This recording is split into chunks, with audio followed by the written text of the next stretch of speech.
Broker बोले खास पेशकश हमारी, जिसमें कि तमाम घरेलू और अंतर्राष्ट्रीय ब्रोकरेज हाउसेस की रिपोर्ट्स को हम खंगालते हैं और हर उसमें से कुछ महत्वपूर्ण जो है रिपोर्ट्स को चुनते हैं और उसके बाद से आपके सामने उन शेयर की रिकमेंडेशंस क्या है, उन रिपोर्ट्स में क्या कुछ कहा गया है वो बताते हैं और उस पर आखिरी मोहर लगती है हमारे अपने एक्सपर्ट्स, हमारे अपने देसी एक्सपर्ट की। और आज हमारे मेहमान अरुण केजरीवाल जी इस पर मोहर लगाएंगे। चलिए सीधे चलते हैं हर्ष के पास। हर्ष, पहली कंपनी कौन सी है? सबसे पहली कंपनी, क्योंकि Q4 के रिजल्ट्स आए TCS के, तो TCS हम लोगों ने लिए और इस पर बहुत सारी रिपोर्ट्स हैं। 2 रिपोर्ट्स हमने लिए यहाँ पे। UBS की रिपोर्ट ली है जो कहती है कि खरीदारी का मौका बन रहा है। न्यूमरा की रिपोर्ट कहती है न्यूट्रल है। अब अगर UBS की बात माने तो इन्होंने जो टारगेट दी हैं वो 4,250 रुपये दी हैं। वहीं न्यूमरा ने जो लेवल्स दिए हैं वो स्टॉक के एकदम आसपास हैं, 3,490 के आसपास के लेवल्स न्यूमरा ने दिए हैं। अब सबसे पहले हम लोग बात करते हैं UBS की, जिन्होंने खरीदारी की सलाह दी है। क्यों दी है? देखिए, सबसे पहली बात तो उनका यही कहना है साफ तौर पर कि जितनी उम्मीद थी उस हिसाब से मार्जिन्स नहीं देखने को मिले। लेकिन उन्होंने क्या कहा? उन्होंने साफ तौर पे ये कहा कि जो टोटल कॉन्ट्रैक्ट वैल्यू है $12.2 बिलियन की जो ये आई है, इससे काफ़ी ज़्यादा कंफर्ट जोन में स्थिति दिखने को कंपनी की देखने को मिल रही है। इसके साथ ही इन्होंने कहा कि नॉर्थ अमेरिका में जो ऑर्डर वैल्यू है करीब $6.8 बिलियन की, उसके हिसाब से भी अगर देखा जाए तो ये हाईएस्ट है। और साथ में UBS का ये कहना है कि ये जो है काफ़ी एनकरेजिंग डाटा देखने को मिलता है। इसके साथ कुछ और चीज़ें इन्होंने कही है। इन्होंने कहा है कि जो मैनेजमेंट का यहाँ पे जो साफ तौर पे कहना है कि नॉर्थ अमेरिका का जो BFSI बिजनेस है उसमें एक अच्छी रोबस्ट डील मोमेंटम देखने को मिल रही है, जो आगे भी देखने को मिल सकती है, आगे बढ़ती हुई दिख सकती है। साथ ही जो मैक्रो अनसर्टेनिटी देखने को मिल रही है FY 25 में मिली, लेकिन यहाँ पे UBS का मानना है और मैनेजमेंट भी इस चीज़ को लेकर मान रहा है कि FY 26 के लिए एक अच्छी ग्रोथ FY 25 के मुकाबले बेहतर देखने को मिल सकती है। तो ये तो UBS की बात। अगर हम लोग बात करें यहाँ पे न्यूमरा की, जिन्होंने न्यूट्रल स्टांस रखा है अपना, तो उनका क्या कहना है? उनका कहना है कि Q4 एकदम सबड्यू रहा है। पहली चीज़, रेवेन्यू ग्रोथ और EBITDA जो है एकदम फ्लैट रहे, बिलो द एक्सपेक्टेशंस रहे। डिसीजन मेकिंग और साथ में बहुत सारी डील्स में डिले देखने को मिला, यहाँ तक कि ऐसा भी हुआ कई डील्स जो है वो कैंसिल भी होती हुई दिखी हैं। इसके अलावा ग्रोथ विजिबिलिटी FY 26 के लिए बिल्कुल भी क्लियर नहीं है, इनका ये चीज़ कहना है। साथ में दूसरी चीज़, इन्होंने FY 26 के लिए जो EPS है, अर्निंग पर शेयर है, वो 2 से 3% घटा दिया है। तो ये 2 रिपोर्ट्स है TCS को लेकर।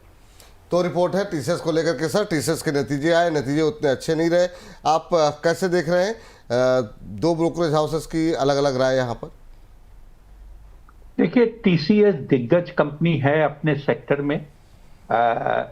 नतीजों के बाद में थोड़ा सा जो कहते हैं कंफ्यूजन क्रिएट हुआ है सेक्टर को प्रति। और अगर आप देखें पिछले 15-20 दिन में IT में काफी दबाव देखने को मिला है। When in doubt stay away.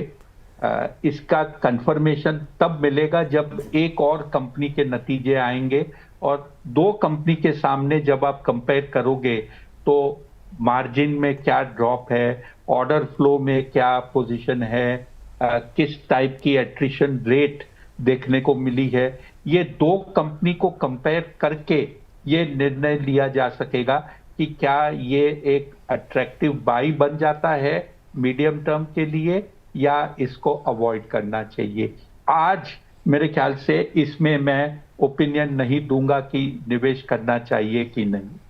ठीक, चलिए अगली कंपनी पर जाते हैं। हर्ष, बताइए। सरकारी डिफेंस कंपनी अगली है HAL, हिंदुस्तान एरोनॉटिक्स की बात कर लेते हैं। मोतीलाल ओसवाल की रिपोर्ट है ये।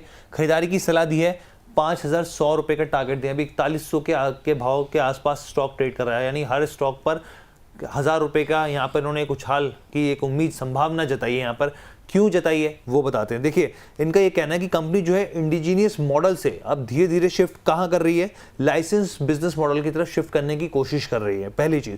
दूसरी चीज़, इन्होंने कहा कि जो नासिक फैसिलिटी है FY 26 के 6 महीने के बाद यहाँ पर जो ये फैसिलिटी है ऑपरेशनल होगी और यहाँ पर एयरक्राफ्ट प्रोडक्शन का काम तेज़ी से शुरू होगा।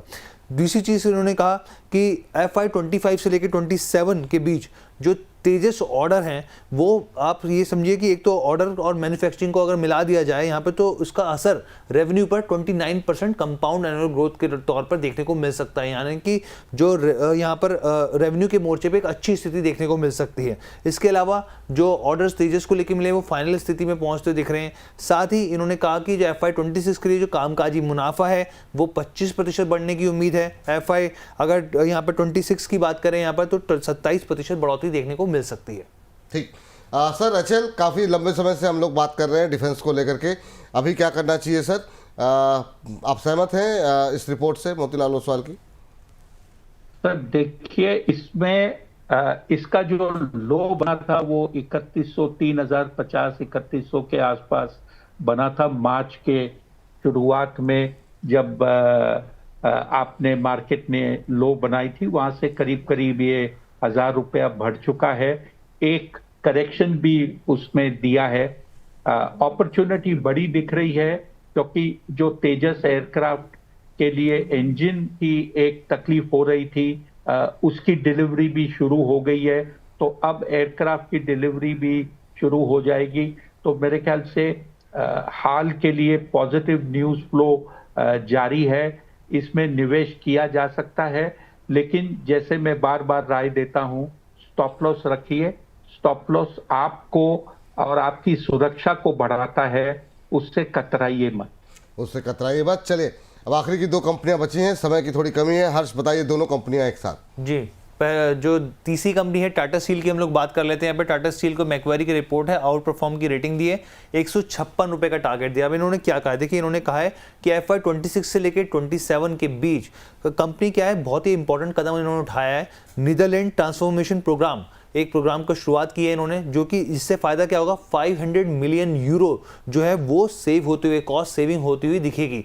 इसके साथ ही इन्होंने कहा कि टफ एनवायरनमेंट के बावजूद कंपनी जो है बैक टू बैक अच्छे कदम उठा रही है, और इससे और दूसरे सेगमेंट में भी कॉस्ट में जिस तरीके से जो हम देख रहे थे कॉस्ट बढ़ती हुई देखने को मिली थी, वो घटती हुई दिखेगी। साथ ही लगातार इन्होंने कहा कि जो बदलाव कंपनी ले रही है, हम लोग इस पर जरूर नजर रखेंगे कि एबिटा को लेकर क्या स्थिति देखने को मिल रही है। अब आखिरी कंपनी कौन सी है? आखिरी कंपनी हम लोग बताते हैं AB फैशन जो है, ये कंपनी है, जेफरीज की रिपोर्ट है, खरीदारी की सलाह दी है, 315 रुपए के टारगेट दिए हैं। अब इसमें क्या कहा गया है, इन्होंने कहा कि प्रॉफिटेबिलिटी पर कंपनी का फोकस है, हम लोग भी ऑब्जर्व कर रहे हैं इस चीज़ को। मर्जर्स और एक्विजिशंस पर फिलहाल रोक लग गई है, और आगे भी कुछ समय के लिए यहाँ पे एक लंबा हो सकता है फेज देखना पड़े कि इस पर कुछ आगे कुछ होना। लेकिन यहाँ पे कहा कि कंपनी अब 2 हिस्सों में बंटने जा रही है। इसका प्लान है FY 25 से 27 में अगर ग्रोथ की बात करें तो इन्होंने रेवेन्यू जो है 10 से 11% कंपाउंड एनुअल ग्रोथ दिया है, और इसके अलावा अगर एबिटा की बात करें तो वहाँ पे भी 15% की बढ़त देखने को मिल सकती है। ठीक। Sir, Aditya Birla fashion, Tata steel, metal पे हम लोग काफ़ी बात कर चुके हैं, दोनों पे आपकी राय फटाफट सर। सर, टिस्को या टाटा स्टील की जहां तक बात करें, कंपनी में हाल ही में ट्रंप के टैरिफ को लेकर एक बड़ी गिरावट देखने को मिली। वो पहले दिन जो गिरा, उसके बाद में 3-4 दिन उसी लेवल के आसपास शेयर कंसोलिडेट कर रहा है।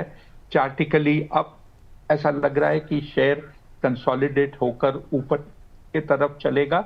इसमें मीडियम टू लॉन्ग टर्म के लिए निवेश किया जा सकता है। शॉर्ट टर्म वालों को एक बाउंस मिले उसके लिए ट्रेड कर सकते हैं, बट उनके लिए स्टॉप लॉस रखना बहुत जरूरी है। AB फैशन, इस कंपनी के बारे में मैं ज्यादा कुछ जानता नहीं हूं, क्योंकि हाल ही में इसमें कई सारे डेवलपमेंट्स हुए हैं। इसने कुछ एक कंपनी खरीदी भी थी, TCNS वगैरह, तो मैंने उसको ये पूरा एक्विजिशन होने के बाद में कंपनी को फॉलो नहीं किया है। ठीक, बहुत बहुत शुक्रिया हर्ष, ये तमाम जानकारी देने के लिए, इस पूरी अपडेट के लिए।